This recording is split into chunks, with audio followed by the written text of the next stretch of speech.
नमस्कार। आज हमारे साथ हैं mister Gaurav Tiwari, program officer MP tourism.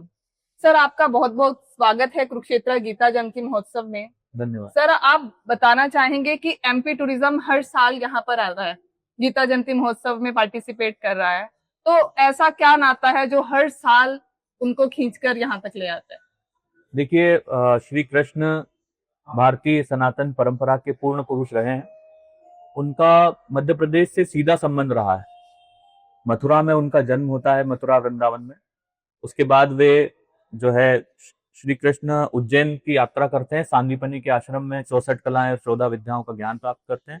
और उस ज्ञान का जो परिलक्षित होता है वो इस कुरुक्षेत्र की भूमि में आकर के होता है, जो गीता उपदेश के रूप में आप हम सबके सामने है। तो इस महत्वपूर्ण बात को ध्यान में रखते हुए संस्कृति विभाग द्वारा लगभग 5 वर्षों से इस आयोजन में पार्टिसिपेट किया जा रहा है।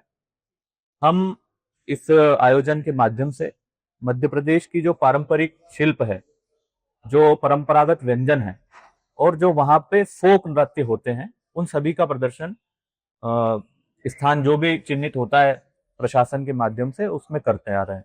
और सर, कुरुक्षेत्र के लोगों से आपको कैसा रिस्पांस मिलता है? वैसे तो यहाँ पर हम कहते हैं अंतर्राष्ट्रीय स्तर पर इस आयोजन को किया जाता है और अलग अलग जगह से लोग आपके पवेलियन में आते भी होंगे, तो सर कैसा रिस्पांस मिलता है? देखिए, रिस्पांस तो बहुत अच्छा है।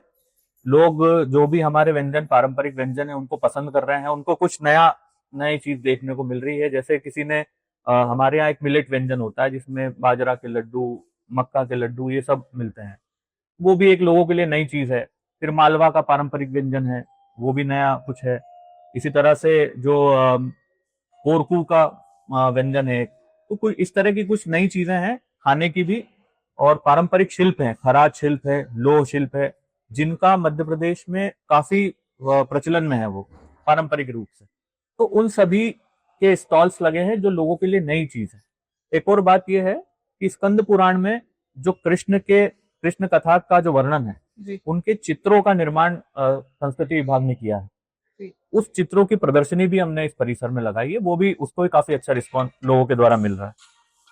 सर, आपको क्या लगता है कि आपके यहाँ आने के बाद जैसे लोगों को एक अट्रैक्शन तो होता ही है, तो एमपी टूरिज्म को इससे कितना बढ़ावा मिलता है? नहीं, बिल्कुल, निश्चित रूप से सरकार का यही उद्देश्य है कि परस्पर सहयोग से ही टूरिज्म को बढ़ावा दिया जाए।